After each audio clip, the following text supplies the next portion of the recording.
Clearly? Perfect. Well, firstly, I have to say that I'm humbled to be here amongst so many fathers of the ESG industry.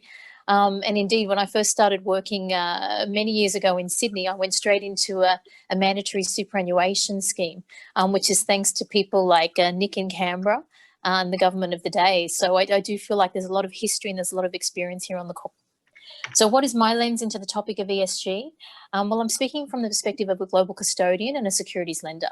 And what's a global custodian? Well, we are the safe hands that many of you in the audience, the pension funds, the superannuation funds, you turn to. We hold your assets, we hold your cash, your equities, your fixed income. We have full visibility of your investments and your assets from start to finish. We're doing all your physical settlements for you, but in many cases, we're also doing things like your valuations, cutting your unit prices, sending your statements out to investors, and indeed lending your securities. So I'll touch on securities lending in a second, but before I did that, I did want to share a few slides with you because we are uniquely positioned in that we can see all of your investments, and that really means we have all of your data. That means we have a unique lens, and we also have a unique insight into what you're doing today, but also what you're trying to do tomorrow and what you need help from people like your custodian in order to do that. So maybe if we can show the first slide, I wanted to share with you a survey that we did with many of our clients, some of whom are on the line today. First, for context, over 340 institutional investors. And just while we wait for the slide to pop up, thanks, Olivier, I'll let you know that it was a fairly even split. We had about 30% of respondents from Asia, Asia Pacific. We had about 37% from Europe and about 30% from the US. So you could say roughly 30, 30, 30. It's the second time that we've run this survey. And the reason that we have run it with a 2-year gap between is so that we can share with you a little bit of a trend, particularly as we look at securities lending and the view of ESG and how our clients really see ESG. So what can we share with you? Well, when we asked how many of you had over 25% of your investments in ESG or RI funds today, 71%, roughly just over 71% said yes.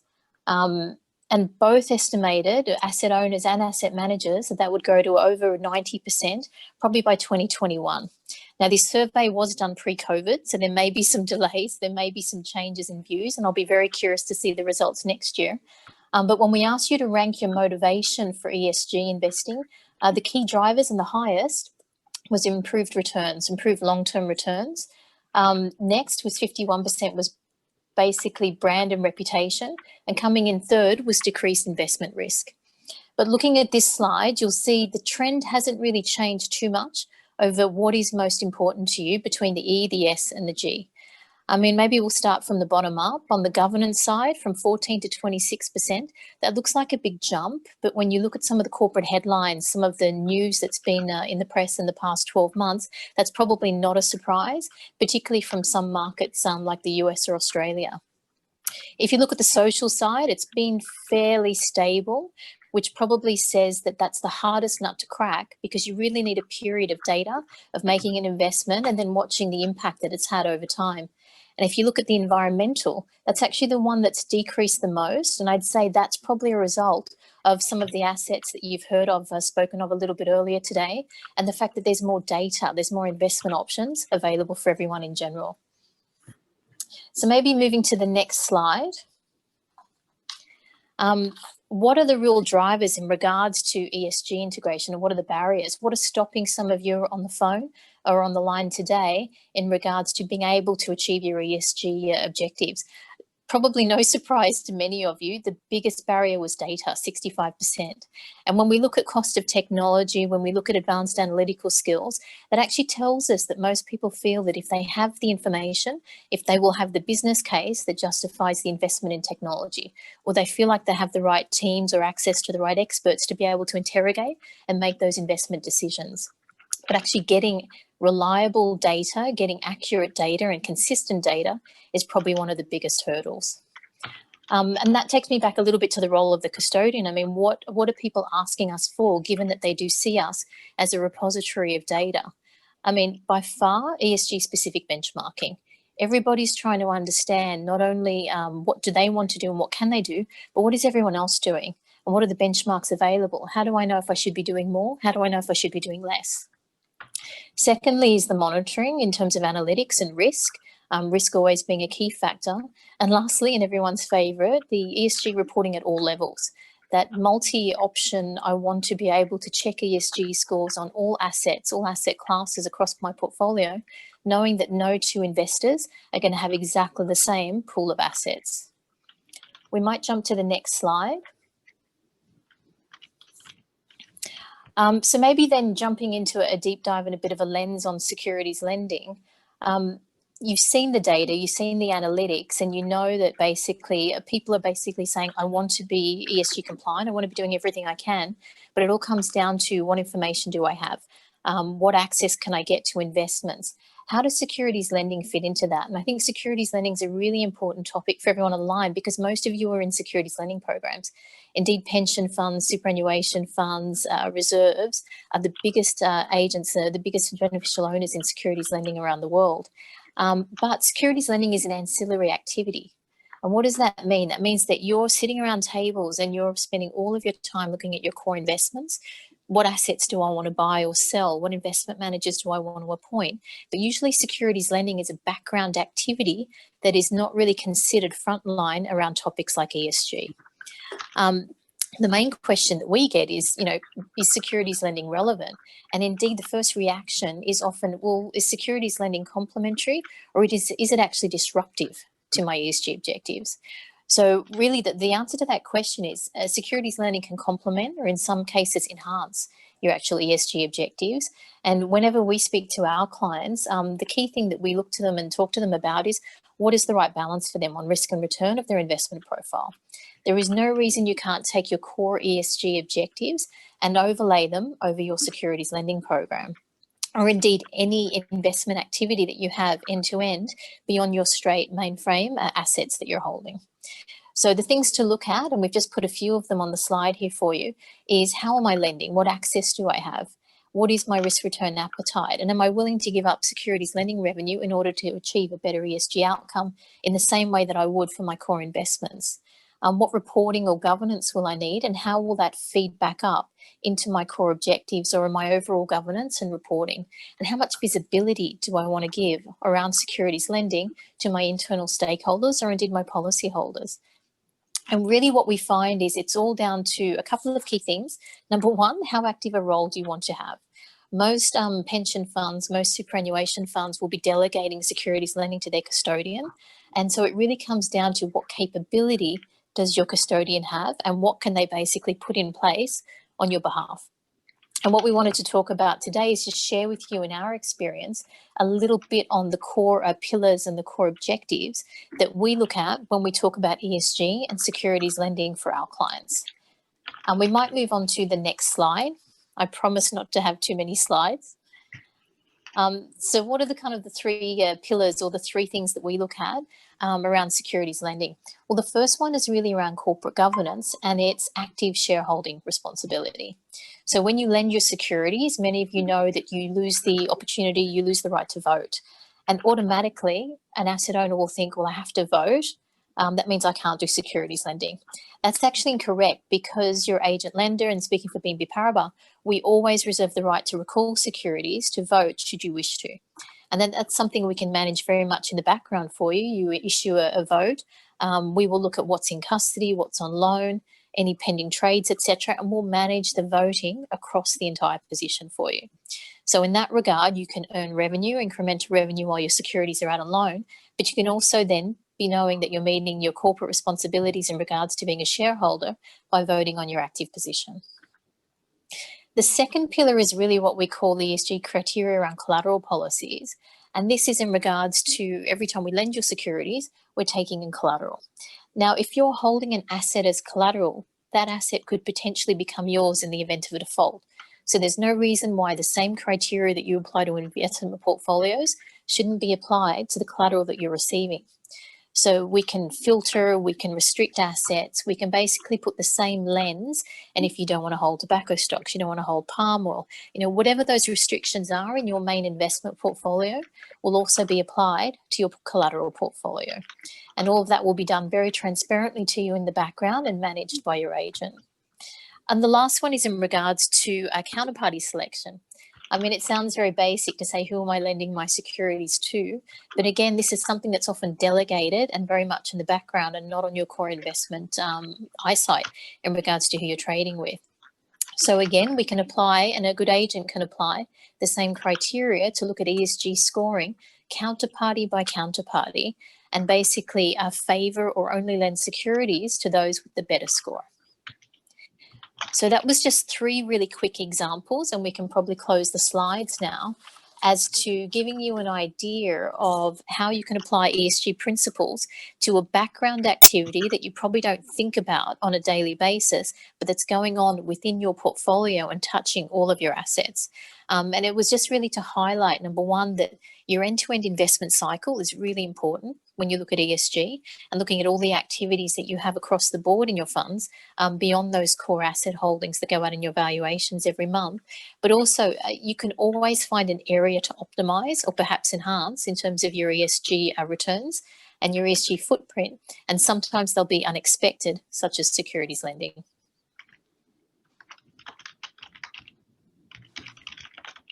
Back to you, Nick.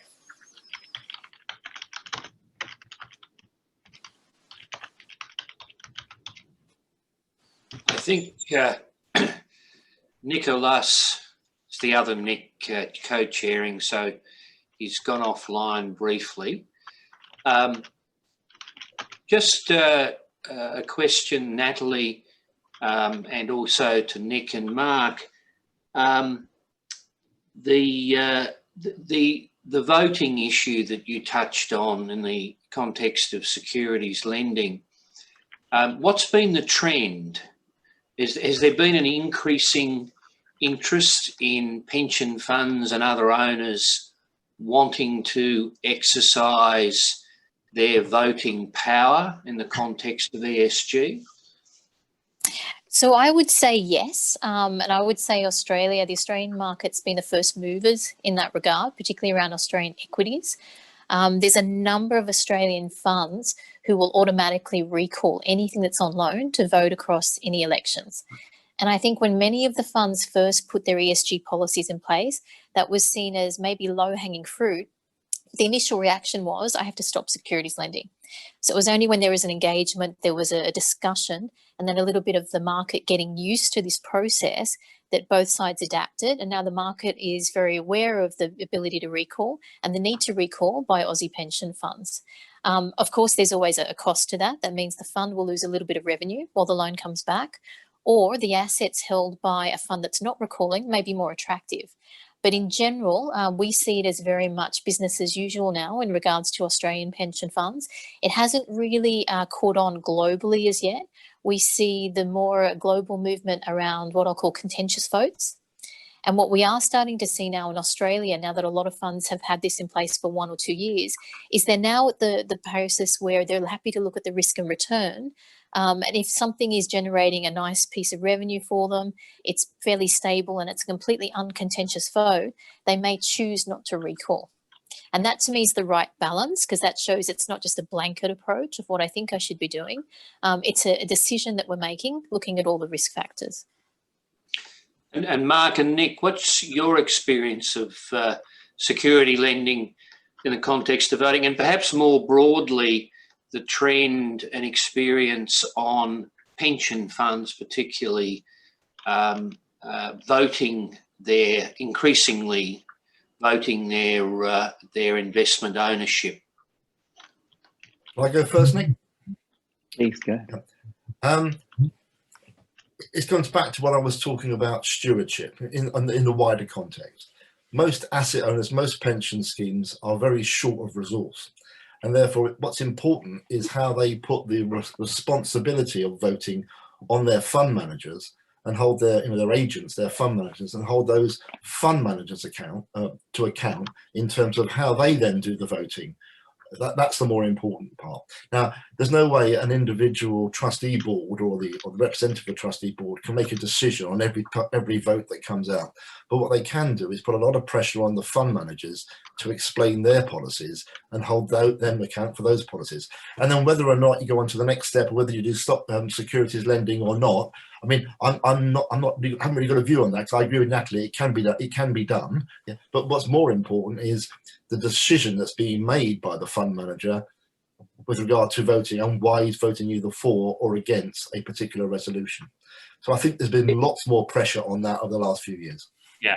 Is that in part, Mark, a consequence of you've got a very large number of trustee boards in the UK compared to, say, Australia, where it's a much more concentrated, larger scale, greater capacity, etc.? It's exactly that, yeah. I mean, if you think of Australia or Holland, for example, much bigger pension schemes, much more resource behind them. But as David Weeks will tell you, the average UK pension scheme, when you get to the actual executive of the pension scheme, it's quite small. So therefore, a lot of this responsibility, apart from the big schemes, has to be on the fund managers. But that doesn't mean that the trustees and their advisors can't be on the back of the fund managers to make sure their policies are sensible. And Nick Silver, do you have any observations? Yeah, well, I don't, not about specifically securities lending, but the general, and I also don't have, I haven't seen any surveys of these, but if you look at the longer term trends, you actually had a trend towards index funds. And so you probably actually had a decrease in voter activity, where index funds didn't really know what, passive funds didn't really know what to do with the voting arrangement. But now we're seeing a big uptick, and I think there are two important trends. Well, one, voting in general in meetings or in AGMs, but also the contentious voting. So traditionally institutional investors just voted with management, whereas now we're seeing more and more contentious votes. And you're seeing the backlash, the infamous backlash from the US Department of Labor trying to stop that.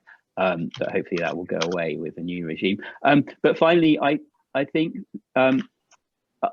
I don't want to use the word amateurish here, but I've always got the impression that voting is a little bit ad hoc, and the engagement is not done as scientifically as it should be, in the sense that if you engage, you're going, okay, we talk to management or we vote at AGMs, but actually, if you're serious about things like decarbonisation, you need to have that framework and measure your engagement and your impact, and go, okay, well, we need to decarbonise our portfolio, so we're going to engage in this engagement activity, and it's got to have these targets which we're meeting, right, and demonstrate the effect. And I think the more sophisticated managers, like for example, LGIM, are starting to go along those lines.